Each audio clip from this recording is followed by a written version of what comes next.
പ്രതിപക്ഷ നേതാവ് പിണറായി വിജയന്റെ തിരുവനന്തപുരത്തെ വീട്ടിൽ ഇഡിയുടെ പരിശോധന കഴിഞ്ഞിറങ്ങുമ്പോൾ ഇഡി ഉദ്യോഗസ്ഥരെ സിപിഐഎം പ്രവർത്തകർ ആക്രമിച്ച കേസിൽ കുറ്റപത്രം വേഗത്തിലാക്കാൻ ഒരുങ്ങുകയാണ് പോലീസ്.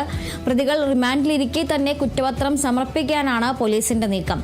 അക്രമത്തിൽ പങ്കെടുത്ത കൂടുതൽ പേർ അറസ്റ്റിലാകാനും സാധ്യതയുണ്ട്. വിവരങ്ങളുമായി തിരുവനന്തപുരത്ത് നിന്നും അപർണ ചേരുന്നുണ്ട്.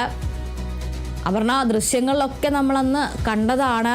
വലിയൊരാൾക്കൂട്ടം തന്നെയാണ് തിരുവനന്തപുരത്ത് പിണറായിയുടെ വാടക വീടിന് മുന്നിൽ തടിച്ചുകൂടിയിരുന്നത്. ഇഡി ഉദ്യോഗസ്ഥരുടെ വാഹനത്തിന്റെ ചില്ലടിച്ച് തകർത്ത് ഇഡി ഉദ്യോഗസ്ഥരിൽ ഒരാൾക്ക് പരിക്കേൽക്കുന്ന സ്ഥിതി വരെ ഉണ്ടായി. എന്തായാലും അതിനെതിരെയുള്ള കുറ്റപത്രം ഇപ്പോൾ പോലീസ് വേഗത്തിലാക്കാൻ ഒരുങ്ങുകയാണ്. എന്തൊക്കെയാണ് പോലീസിന്റെ ഭാഗത്തു നിന്നുള്ള നടപടികൾ? ഈ ഒരു കേസുമായി ബന്ധപ്പെട്ട് കൂടുതൽ അറസ്റ്റുകൾ, റിമാൻഡിലായവരുടെ കൂടുതൽ നടപടികൾ എന്തെല്ലാമാണ് ഇന്ന് പ്രതീക്ഷിക്കുന്നത്?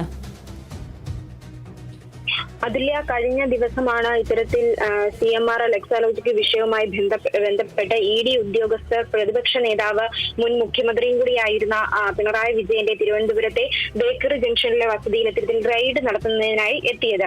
അവർക്കെതിരെ പ്രവർത്തകർ, അവിടെ ഒത്തുകൂടിയ CPIM പ്രവർത്തകർ വലിയ രീതിയിലുള്ള പ്രതിഷേധമാണ് ഉയർത്തിയത്. അസഭ്യം പറയുന്നത് അടക്കം വലിയൊരു പ്രതിഷേധത്തിലേക്ക് അവിടെ കടന്നിരുന്നു. ഏകദേശം 300 പേരോട് അടുത്ത് അന്ന് അണികൾ അവിടെ ഉണ്ടായിരുന്നു എന്നാണ് പോലീസ് പറയുന്നത്. വളരെ വലിയ ഒരു പ്രതിഷേധമാണ് ഇത്തരത്തിൽ അവിടെ ഉണ്ടായിരുന്നത്. അതിനെ തുടർന്ന് ഇഡി ഉദ്യോഗസ്ഥർ പരിശോധനയ്ക്ക് ശേഷം വീട്ടിൽ നിന്ന് പുറത്തേക്ക് ഇറങ്ങുന്നു. അവർക്ക് നേരെ കൂപ്പി വിളിച്ചുകൊണ്ട്, അസഭ്യം പറഞ്ഞുകൊണ്ട് ഈ പ്രവർത്തകർ ആഞ്ഞടിക്കുന്ന ഒരു സ്ഥിതിയിലേക്ക് എത്തുന്നു. അവരെത്തിയ 3 വാഹനങ്ങളുടെ ചില്ലുകൾ അടക്കം കല്ലുകളും വടികളും ഉപയോഗിച്ച് എറിഞ്ഞ് തല്ലി തകർക്കുന്ന ഒരു സ്ഥിതി ഉണ്ടായിരുന്നു അവിടെ. ഇതിനെതിരെയാണ് ഇപ്പോൾ കേസ് എടുത്തിരിക്കുന്നത്. ഇഡി ഉദ്യോഗസ്ഥരെ ഉപദ്രവിക്കാൻ ശ്രമിച്ചു, അവരുടെ കൃത്യനിർവഹണത്തിന് തടസ്സം നിന്നു എന്ന് അടക്കമുള്ള കേസുകൾ ആണ് FIR-ൽ ചുമത്തിയിരിക്കുന്നത്. 25 പേരെയാണ് ഇതുവരെ പോലീസ് പിടികൂടിയത്. അതിൽ CPM മുൻ കൗൺസിലർമാർ അടക്കം ഇത്തരത്തിലുണ്ട്. അവരടക്കം 25 പേരെ പോലീസ് ഇതുവരെ പിടിച്ചിട്ടുണ്ട്. അതിൽ ആദ്യ 5 പ്രതികളുടെ ജാമ്യാപേക്ഷ ഇന്നലെ കോടതി വിധി വന്നിരുന്നു. അതായത് ഇവർക്ക് ജാമ്യം നിഷേധിക്കുന്ന ഒരു സാഹചര്യം ഉണ്ടായിരുന്നു.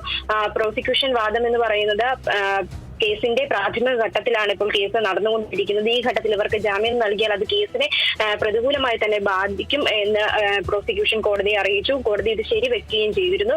കൂടാതെ തന്നെ ഇത് വളരെ വലിയൊരു കുറ്റമാണെന്നാണ് കോടതി നിരീക്ഷിച്ചത്.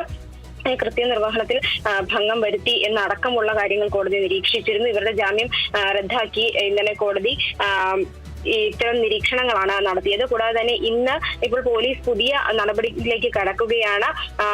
ഇവർ കുറ്റപത്രം സമർപ്പിക്കാനാണ് പോലീസ് ഇപ്പോൾ നീക്കം നടക്കുന്നത്. പ്രതികൾ റിമാൻഡിലിരിക്കെ തന്നെ കുറ്റപത്രം നീക്കാനാണ് പോലീസ് ഇപ്പോൾ ശ്രമിച്ചുകൊണ്ടിരിക്കുന്നത്. പോലീസിനെതിരെ വളരെ വലിയ ആക്ഷേപങ്ങൾ ഉയർന്ന ഒരു സംഭവം കൂടിയായിരുന്നു ഈ പ്രതിപക്ഷ നേതാവിന്റെ വസതിക്ക് മുമ്പിൽ ഉണ്ടായത്. പോലീസിന്റെ ഭാഗത്തുനിന്ന് വലിയ വീഴ്ചകൾ സംഭവിച്ചു എന്ന് തന്നെ വലിയ കുറ്റപ്പെടുത്തലുകൾ പോലീസ് നേരിടേണ്ടി വന്നിരുന്നു. ഇതിനെല്ലാം ഒരു മറുപടിയായിട്ടാണ് ഇത്തരത്തിൽ വേഗത്തിൽ കുറ്റപത്രം സമർപ്പിക്കാനുള്ള നടപടിയിലേക്ക് പോലീസ് കടന്നിരിക്കുന്നത്. അതില്ല.